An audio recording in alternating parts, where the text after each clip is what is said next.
nuclear power plants in the Philippines. Yes.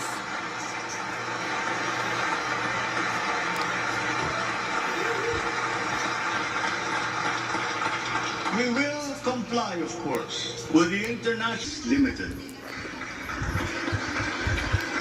Furthermore, we must examine the entire system of transmission and distribution for the purpose of finding ways to lower the price of energy to the consumer and to industry. We must expand the network of our transmission lines while examining schemes to improve the operation of our electrical cooperatives. All this in aid of reducing energy costs, especially but not limited to households.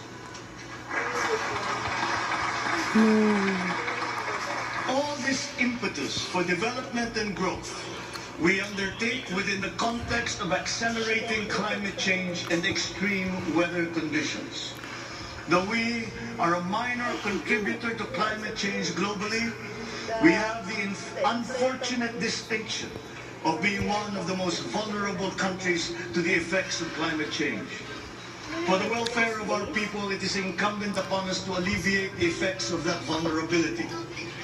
The use of renewable energy is at the top of our climate agenda.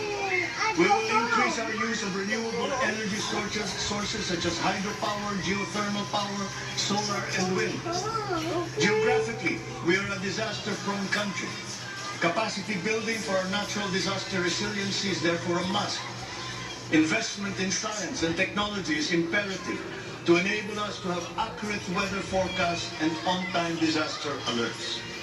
Studies show that already now, many areas in the Philippines are at high risk from the rise in sea levels brought about by the increase in global temperature. We must adapt to this phenomenon with disaster-proof planning for our communities.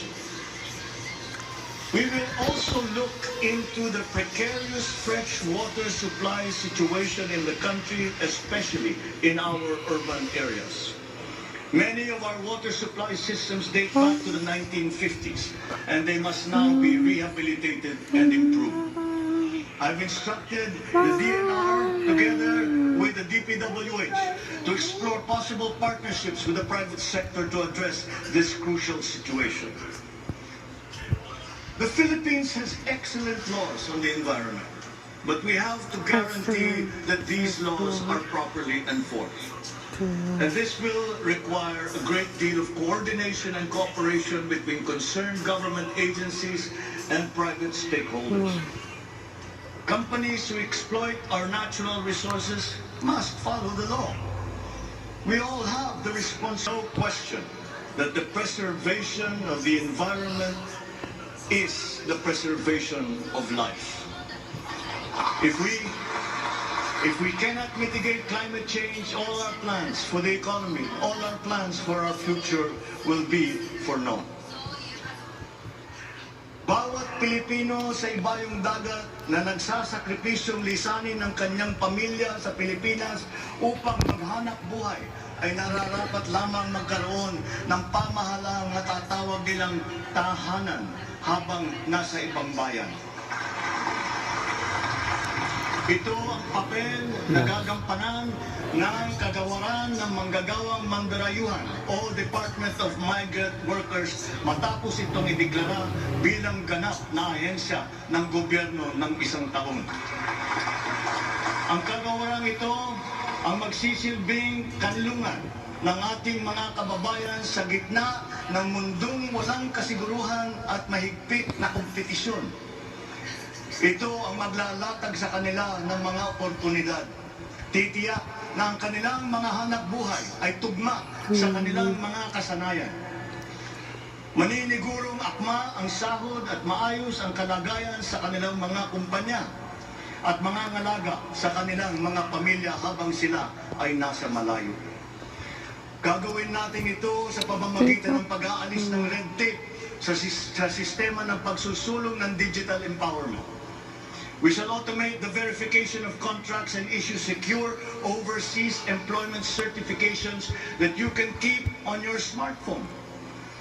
I call on the Department of Migrant Workers and the DICT to make this a top priority. Oh. Tinatawagan ko rin ang Department of Foreign Affairs na makipagtulungan sa Department of Migrant Workers na tiyakin ang lahat ng mga diplomatic post ay tutulong na agarang maibalik sa trabaho ang mga ating mga overseas Filipino workers na nawalan ng hanap buhay nitong nakalipas na ilang taon.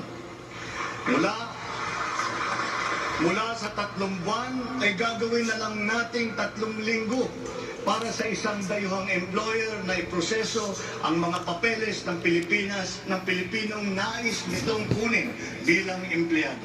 Yes. Aatasan din natin ang kagawaran ng gawing simple ang komplikadong handbook ng mga tuntunin at regulasyon para sa mga OFW. Nang sa gayon ay maging maluwan ang mga transaksyon may kinalaman sa kanilang pangingibang bansa. Mula sa handbook na may 240 seksyon ay gagawin natin pamphlet na lamang na hindi hihigit sa 100 pahina. Yes. Mahirap na nga ang buhay. Kaya naman, ayaw pa natin makitang lalo pang Si Joy nahihirapan ang ating naka-green. mga magagawang mandarayuhan sa pagtupad sa kanilang mga pangarap. Para sa mga kababayan natin na iipit sa kaguluhan, inaabuso at nanganganib ang buhay, ikinagagalak kong sa ilalim ng aking pamumuno ay ilulunsad natin ang One Repatriation